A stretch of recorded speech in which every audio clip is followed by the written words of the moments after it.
क्या बोलती पब्लिक। तो आज की वीडियो में हम बात करने वाले हैं एक ऐसा पीसी बिल्ड जो कि आपको करवा के देगा 2K में अल्ट्रा सेटिंग में सारी गेमें आप खेल पाओगे, जो भी अभी के टाइम पे लेटेस्ट है, पुरानी है, सभी गेमें आप खेल पाओगे। 4K में भी आप मीडियम सेटिंग में और कुछ कुछ जो गेम है वो आप हाई सेटिंग में खेल पाओगे। उस तरीके का गेमिंग पीसी तो रहने वाला है। पर बात करें अगर आपको वीडियो एडिटिंग करनी है तो आपको आफ्टर इफेक्ट चलाना है, मक्खन की तरह चलेगा। में भी आप बहुत ही अच्छी तरीके से एडिटिंग कर पाओगे। जो भी आपको काम करना है डेविंची चलाना है, डेविंची में भी सब कुछ काम कर पाओगे। 4K में वीडियो एडिटिंग कर पाओगे। उसके बाद बात आती है कि प्रीमियर प्रो, भाई आफ्टर इफेक्ट एंड डेविंची चला पाता है तो प्रीमियर प्रो तो क्या ही बात है इसके लिए। प्रीमियर प्रो में भी आप इसमें बिल्कुल अच्छी खासी वीडियो एडिटिंग कर पाओगे। 4K वाली और 8K वाली भी कर सकते हो। मतलब कि बहुत सारी लेयर वाले जो काम है वो आपको करने हैं 4K में और उस तरीके से हाई लेवल की वीडियो एडिटिंग करनी है तो बिल्कुल आप इसमें कर पाओगे। अगर आपको 3D डिजाइनिंग मतलब कि ब्लेंडर और विजुअल इफेक्ट दूसरे काम करने हैं तो वो भी आप कर सकते हो। छोटे मोटे जो काम है उसके लिए तो बात ही नहीं आती, वो तो ये मक्खन की तरह चला के दे देगा। मतलब कि अगर आपको ग्राफिक डिजाइनिंग करनी है, आपको फोटोशॉप और इस तरीके से सारे एप्लीकेशन चलाने हैं तो भाई वो तो एकदम मक्खन की तरह काम करके देगा। तो ऐसा पीसी बिल्ड ये होने वाला है गाइस। तो जल्दी से इस पीसी बिल्ड को हम शुरू करते हैं। और ये जो 1,40,000 का बजट लेके आप चल रहे हो तो ये पीसी बिल्ड आपको बिल्कुल बहुत ही अच्छा बिल्ड रहने वाला है। मैं आज आपको जो जो यहाँ पे कंपोनेंट बताने वाला हूँ वो इस प्राइस में बेस्ट रहेंगे। तो जल्दी से इस पीसी बिल्ड को करते हैं शुरू। सबसे पहले बात आती है गाइस यहाँ पे प्रोसेसर की। प्रोसेसर हमने सिलेक्ट किया है। अभी के टाइम पे इंटेल का भरोसा नहीं रहा है थोड़ा सा, तो AMD में हम जा रहे हैं। तो AMD में हम यहाँ पे सिलेक्ट कर रहे हैं Ryzen 7 7700X जो मॉडल है वो हमने सिलेक्ट किया है गाइस। ये जो CPU है गाइस इसकी बात करूं तो 8 कोर एंड 16 थ्रेड देखने मिल जाते हैं। अभी हम बात करें इसके क्लॉक स्पीड के बारे में। बेस क्लॉक स्पीड है वो आपको 4.5 गीगाहर्ट्ज की देखने मिल जाती है और मैक्स बूस्ट क्लॉक है वो आपको 5.4 गीगाहर्ट्ज की मिल जाती है। फिर यहाँ पे हम बात करें इसमें रैम सपोर्ट की। ये जो हमारा प्रोसेसर है वो इंटेल की तरह दो रैम सपोर्ट नहीं करता है, DDR5 वाली ही रैम सपोर्ट करवा सकते हैं। 4200 मेगाहर्ट्ज वाली रैम इसमें लगा सकते हैं, ठीक है, उससे नीचे वाली भी लगा सकते हैं, बट 4200 मेगाहर्ट्ज वाली रैम में भी आप इसके साथ अटैच कर सकते हैं। AM5 सॉकेट वाला ये CPU है। इस CPU की बात करूं तो ये CPU बिल्कुल मैंने जैसे कहा उस तरीके से हमारे सारे वर्क के लिए कैपेबल है। हमको एडिटिंग करनी है तो एडिटिंग में भी हमको बिल्कुल बहुत ही अच्छा पावर देगा। गेमिंग करनी है तो उसमें भी हमको बहुत ही हाई लेवल की परफॉर्मेंस दे देगा। तो सारे काम आप बहुत ही मक्खन की तरह कर पाओगे, उस तरीके का ये CPU है। इंटीग्रेटेड ग्राफिक भी आता है। अगर अभी के टाइम पे आपके पास बजट नहीं है CPU लगाने का, जो मैं आगे बताने वाला हूं, तो आप इसके इंटीग्रेटेड ग्राफिक से भी अपना काम ठीक ठाक चला सकते हो। ठीक है, मैं ऐसा नहीं कहूंगा कि बिल्कुल हाई लेवल का आप GPU वाला काम कर पाओगे, बट आपका काम चल जाएगा ठीक ठाक। मतलब कि अभी के टाइम पे बिगिनर हो आप, आगे जाके मतलब कि अभी के टाइम पे ही आप एक अच्छा पावरफुल पीसी बिल्ड करना चाहते हो, पर अभी के टाइम पे जो आपके पास GPU के पैसे हो थोड़े कम पड़ रहे हैं, वो भी आप ये पीसी बिल्ड अभी के टाइम में मैं ऐसा कहता हूं कि काम चलाओ, आपको सीखना है और समझना है तो आप सिर्फ इसके इंटीग्रेटेड ग्राफिक्स से सब चीजें चला सकते हो और उसके बाद आप एक GPU अटैच करके इसकी फुल प्रोफेशनल पावर आप ले सकते हो। उस तरीके से भी इस पीसी बिल्ड में आप कर सकते हो। ये मैंने एक सजेशन यहाँ पे दे दिया है मेरी तरफ से। तो गाइस ये जो CPU है गाइस ये आपको ऑफलाइन मार्केट में 30 to 32,000 के अंदर में मिल जाएगा। अभी ऑनलाइन इसकी प्राइस 32,000 पड़ रही है, बट सच कहूं ना गाइस तो ऑफलाइन में लेने जाओगे तो 30,000 या 30,000 से नीचे 29,000 के आसपास भी ये जो प्रोसेसर है वो आपको देखने मिल जाएगा। तो इस प्रोसेसर को आप बाय कर सकते हो इस प्राइस में। अभी बात आती है गाइस की एक CPU हमने तगड़ा लिया है, इसके साथ कोई भी फैन नहीं आता है। मैंने एक जो कूलर वाला वीडियो बनाया था कि मैंने कूलर के बारे में पूरी डिटेल में बात की थी, आप यहाँ पे आई बटन पे देख सकते हो। तो उसमें भी मैंने ये कहा था कि जो CPU है इसमें ब्रांड की तरफ से कोई इनक्लाउडेड फैन नहीं मिलता है। वहां पे मैं यही रिकमेंड करता हूँ या तो आपको एकदम बड़ा एयर कूलर लगाना चाहिए इसके साथ, या तो आपको एक अच्छा लिक्विड कूलर लगाना चाहिए। मैं यहाँ पे लिक्विड कूलर की बात कर रहा हूँ, लिक्विड कूलर ही लगाएंगे अब इस पीसी में, क्योंकि हम 1,40,000 डाल रहे हैं भाई, तो बिल यहाँ पे क्यों कंजूसी करनी। तो हम यहाँ पे जो लिक्विड कूलर लगाने वाले हैं वो आ रहा है MSI ब्रांड की तरफ से मैक कोर लिक्विड M36। ठीक है, ये AIO जो है वो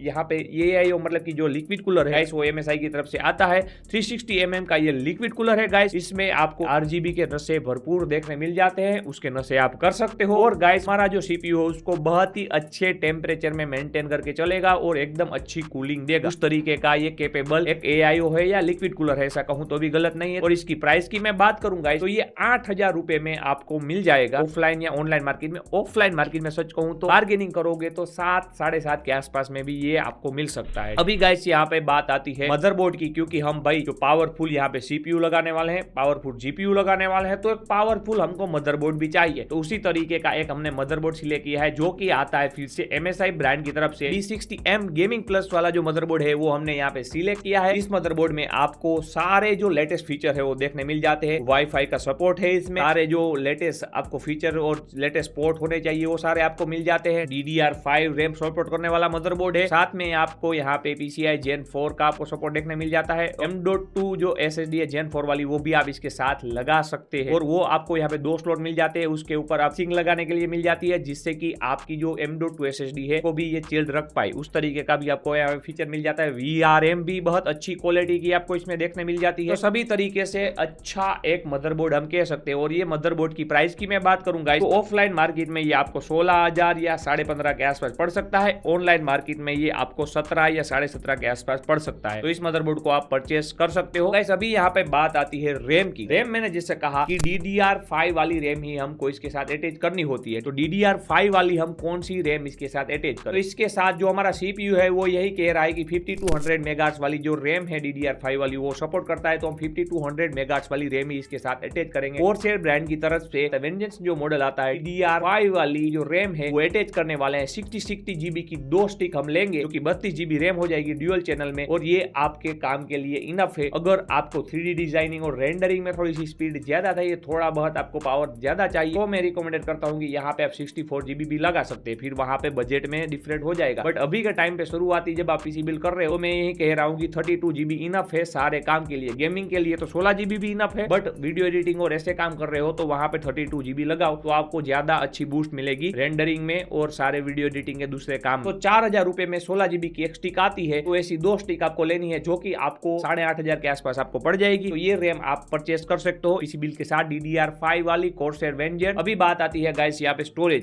का मामला। वैसे तो आप पे डिपेंड रहता है कि आपको किस तरीके का काम है और कितने स्टोरेज की आपकी नीड है। एक जो मेन स्टोरेज आपको लगाना चाहिए उसके बारे में मैं सिर्फ बता देता हूँ। फिर ज्यादा स्टोरेज की नीड है उस मुताबिक आप हार्ड डिस्क या SATA SSD लगा सकते हो। बट जो मेन स्टोरेज है और मेन OS के लिए और सारे जो वर्क करने हैं उसके लिए जो स्टोरेज लगाना चाहिए M.2 वाली SSD लगानी चाहिए, जिसमें कि मैं आपको सजेस्ट कर रहा हूं कि आपको लेनी है WD की तरफ से ब्लैक SN815X वाला जो मॉडल है वो आपको परचेस करना है। ये 1 TB वाला वेरिएंट है गाइस। वो आपको 8,000 रुपए में मार्केट में देखने मिल जाएगा। ऑनलाइन मार्केट में 8.5 के आसपास मिलेगा, बट ऑफलाइन मार्केट में आपको ये 8,000 के आसपास देखने मिल जाएगा। तो इसको आप परचेस कर सकते हो। बहुत ही अच्छी क्वालिटी की M.2 SSD है और आपके नीड के मुताबिक आपको अगर वीडियो एडिटिंग गेमिंग करनी है तो सभी में आपको सच में जो रीड एंड राइट स्पीड है वो ज्यादा स्पीड वाली मिलती है। उस तरीके से आपके एप्लीकेशन और आपकी गेम की परफॉर्मेंस में भी चेंजेस देखने मिलते हैं। तो बिल्कुल आपको मैं यही रिकमेंड करता हूं कि मेन स्टोरेज OS के लिए आपको एक M.2 SSD लगानी चाहिए, जो मैं ये सजेस्ट कर रहा हूं उस टाइप। तो इसको आप परचेस कर सकते हो आपके इस पीसी बिल्ड के लिए। ठीक है गाइस, ये स्टोरेज की बात हो गई। अभी बात करते हैं हम GPU की। मैंने जैसे आगे कहा कि अभी के टाइम पे आपका बजट नहीं है पूरा 1,40,000 का, बट लाख के अंदर का आपका बजट है और आगे जाके आप इसको पावरफुल पीसी करना चाहते हो, अभी GPU परचेस नहीं करना चाहते हो, अभी सिर्फ आप बिगिनर हो, आप सीखने वाले हो वीडियो एडिटिंग कुछ महीने, ठीक है, और उसके बाद थोड़ा फिर पैसा डाल सकते हो, तो मैं यही कहता हूं कि अभी के टाइम पे आप इंटीग्रेटेड ग्राफिक से काम चला सकते हो। नॉर्मली जो भी सीख रहे हो उसमें फिर आप ग्राफिक कार्ड 2, 3, 4 महीने बाद लगा सकते हो। पर यहाँ पे कौन सा ग्राफिक कार्ड आप लगा सकते हो वो मैं बता दूं, तो आप यहाँ पे Nvidia का 4070 जो ग्राफिक कार्ड है वो इसके साथ अटैच कर सकते हो। यहाँ पे मैं कोई पर्टिकुलर ब्रांड नहीं कह रहा हूँ, गीगाबाइट, MSI या Asus किसी का भी लगा सकते हो, क्योंकि 4070 है। सिर्फ जो Nvidia का 4070 है 55,000 से 56,000 के आसपास में ये आपको जो ग्राफिक कार्ड है वो मिल जाएगा। कम प्राइस में भी मिल जाएगा। अगर ऑफलाइन में अच्छी कोई शॉप होगी और बड़े सिटी में कोई शॉप होगी, ठीक है, तो वहां पे आपको सस्ता पड़ेगा ये। बिल्कुल ये ग्राफिक 12 GB VRM के साथ आता है। इस ग्राफिक कार्ड को आप लगा सकते हो। गेमिंग बहुत, मैंने जैसे कहा कि 2K लेवल की अल्ट्रा सेटिंग में आप गेमिंग करवा सकता है, उस तरीके का कैपेबल है ये GPU है। और उसके साथ साथ आपको एडिटिंग में भी कोई दिक्कत नहीं आएगी, ठीक है, उतना पावरफुल है ये 4070 है वो। और आप थोड़ा सा पैसा ज्यादा डाल सकते हो, 6,000 7,000 ज्यादा डाल सकते हो, तो आप 4070 सुपर या 4070 Ti भी ले सकते हो, क्योंकि थोड़ा सा इससे स्लाइटली परफॉर्मेंस हमको बेटर दे देता है। वो भी आप अटैच कर सकते हो। 5-6 हजार रुपए आपका बजट ज्यादा है तो। फिर बात करते हैं गाइस की हमारे ये सारे कंपोनेंट है वो पावरफुल है। मैंने जैसे बताया कि सारे काम तगड़े करके देगा, तो पावर भी उस तरीके से इसको चाहिए, मतलब कि हमको पावर सप्लाई की नीड है। अभी जो हमको पावर सप्लाई की नीड है वो 750 वोल्ट की पावर सप्लाई है, उसमें हमारे सारे कंपोनेंट क्या हंगर है वो मिट जाएगी। तो उसी तरीके की 750 वोल्ट वाली हमको पावर सप्लाई लगानी है इस पीसी बिल्ड के साथ, जो कि हमने सिलेक्ट की है MSI ब्रांड की तरफ से आने वाली मैग A7050L वाला जो मॉडल है वो हमने लगाया है। फुल्ली मॉड्यूलर ये पावर सप्लाई है। आपको केबल मैनेजमेंट में ज्यादा आसानी रहेगी, आसानी से बढ़िया तरीके से आप केबल मैनेजमेंट कर पाओगे। तरीके का आपको यहाँ पे ऑप्शन मिल जाता है। मॉड्यूलर पावर सप्लाई है फुल्ली, इसलिए 80+ गोल्ड सर्टिफिकेट के साथ ये पावर सप्लाई आपको देखने मिलती है। और इसमें बहुत ही अच्छे जैपनीज कैपेसिटर आपको देखने देखने मिल जाते हैं, मतलब की क्वालिटी में बिल्कुल भी यहाँ पे कॉम्प्रोमाइज नहीं है। बहुत ही बढ़िया क्वालिटी की आपको ये पावर सप्लाई देखने मिलती है, मतलब की पावर सप्लाई अच्छी हो, हमारे दूसरे कंपोनेंट हमेशा सिक्योर रहते हैं। इसलिए मैं हमेशा पावर सप्लाई हमेशा अच्छी क्वालिटी की लेने का यहाँ पे कहता हूँ। भले ही बजट में 2-3 हजार आपको ज्यादा देने पड़े और 2-3 हजार आगे पीछे हो जाए, बट इससे जो आपके दूसरे सारे कंपोनेंट है वो सिक्योर हो जाते हैं, ठीक है। इसलिए मैं हमेशा पावर सप्लाई है वो अच्छी क्वालिटी की रिकमेंडेड करता हूँ। आपको ये जो पावर सप्लाई है 8,000 रुपए में ऑफलाइन मार्केट में देखने मिल सकती है, ऑनलाइन मार्केट में भी आपको 8,000 के आसपास या 8,500 के आसपास आपको देखने मिल जाएगी। तो ये पावर सप्लाई आप परचेस कर सकते हो। और अभी बात आती है गाइस यहाँ पे कैबिनेट की, तो कैबिनेट में गाइस मैं आपको 2 ऑप्शन दूंगा, आपकी नीड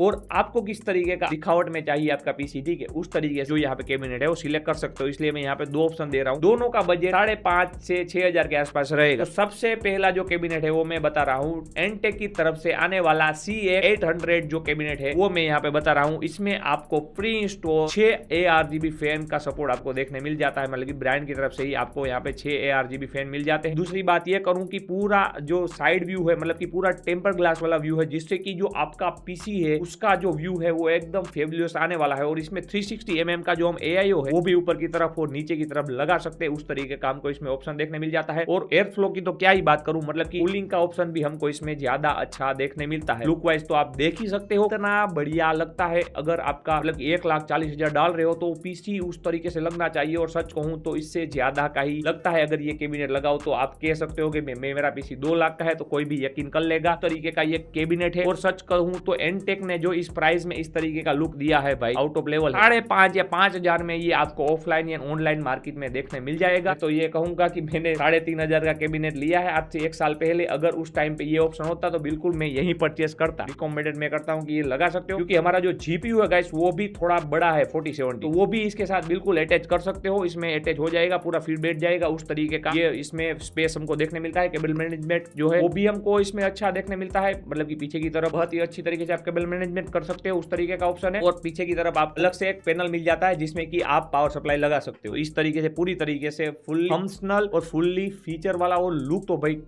चुम्मेश्वरी देने वाला कैबिनेट है वो आपको देखने मिल जाता है, और बहुत ही कम प्राइस में। इस तरीके के लुक वाले जो कैबिनेट है वो 10-10 हजार और 12-12 हजार में देखने मिलते हैं, जो कि 5,000 रुपए हमको एनटेक दे रहा है। अभी बात आती है गाइस दूसरे कैबिनेट। ये कैबिनेट भी आप ले सकते हो, बहुत पीसी बिल्ड में मैंने ये कैबिनेट रिकमेंडेड किया है। एनटेक की ब्रांड की तरफ से ही आने वाला DF600 फ्लक्स वाला जो मॉडल है ये ले सकते हो, बट इसकी प्राइस सच कहूं ना तो जो दूसरा जो कैबिनेट बताया उस मुताबिक लुक वाइज में और सभी तरीके से देखे तो इसकी प्राइस थोड़ी ज्यादा है। वो जो है वो 5 से 5.5 में देखने मिल जाता है। ये जो कैबिनेट है वो हमको 6,000 में देखने मिलता है। बट सबकी नीड है अलग अलग, सबको चाहिए थोड़ा सा रफ वाला लुक आपको देना है आपके पीसी बिल्ड को, तो आप इसको भी आप सिलेक्ट कर सकते हो, ठीक है। इसमें आपको 5 प्री इंस्टॉल फैन देखने मिल जाते हैं, 3 है वो ARGB है और 2 नॉन ARGB फैन आपको देखने मिल जाते हैं। और इसमें भी आप 360 mm का AIO है, मतलब की जो लिक्विड कूलर है ऊपर की तरफ लगा सकते हो और साइड में भी लगा सकते हो। और इसमें भी आपको केबल मैनेजमेंट का जो ऑप्शन है वो भी अच्छा मिल जाता है। हमारा जो ग्राफिक कार्ड है वो बड़ा है, पूरा जो हम बिल्ड कर रहे हैं उसके सारे कंपोनेंट बड़े हैं, तो उस तरीके से भी हमको जो इसमें स्पेस है वो बहुत अच्छी देखने मिल जाती है। पावर सप्लाई है उसके लिए भी हमको अलग से कैबिनेट देखने मिल जाता है। ये भी जो कैबिनेट है वो बहुत ही बढ़िया है, और लुक वाइज में भी मैं कहूँ तो ये अपने अपने मुताबिक दोनों कैबिनेट है वो बहुत ही बढ़िया है। कैबिनेट को भी आप ले सकते हो, 6,000 रुपए इसकी प्राइस है। तो आपको भी सिलेक्ट करना है कि आपको कैबिनेट कौन सा यहाँ पे अटैच करना है। इस सभी जो कंपोनेंट के बारे में मैंने बात की, अगर मैंने बताया उस तरीके से सारे आप कंपोनेंट परचेस करते हो तो ये पीसी बिल्ड आपको मैंने बताया उस प्राइस वाइज 1,38,000 के आसपास आपका पीसी बिल्ड पूरा हो जाता है। फिर मैंने जैसे कहा कि आपको जो स्टोरेज की ज्यादा नीड है, आप हार्ड डिस्क और SATA SSD अलग से दूसरी लेते हो, क्योंकि 1 TB में अगर आप वीडियो एडिटिंग और ऐसे काम कर रहे हो तो भी इनफ नहीं होगा, और गेमिंग ज्यादा कर रहे हो, ज्यादा गेम इंस्टॉल कर रहे हो तो भी आपका काम 1 TB में नहीं होगा। तो आपको जो दूसरी SATA SSD या हार्ड डिस्क चाहिए 5-6 हजार और आपको डालना होगा, तो उस मुताबिक 1,40,000 के आसपास आपका पूरा ये पीसी बिल्ड होता है। वरना मैंने बताया उस तरीके से सारे कंपोनेंट डालोगे 1,38,000 में आपका काम चल जाने वाला। तो गाइस ये पीसी बिल्ड आपको कैसा लगा वो मुझे कमेंट बॉक्स में बताना, और कोई भी आपका बजट है उस मुताबिक आपको पीसी बिल्ड करना है तो आप मुझे कमेंट कर सकते हो, उसके ऊपर भी मैं वीडियो लेके आ जाऊंगा। तो ये वीडियो आपको पसंद आया तो लाइक एंड शेयर कर देना। रिलेटेड वीडियो में आपको इंटरेस्ट है तो हमारे चैनल को आप सब्सक्राइब कर सकते हो, सब्सक्राइब करें और नोटिफिकेशन बेल आइकॉन है उसको भी आप ऑन कर दे।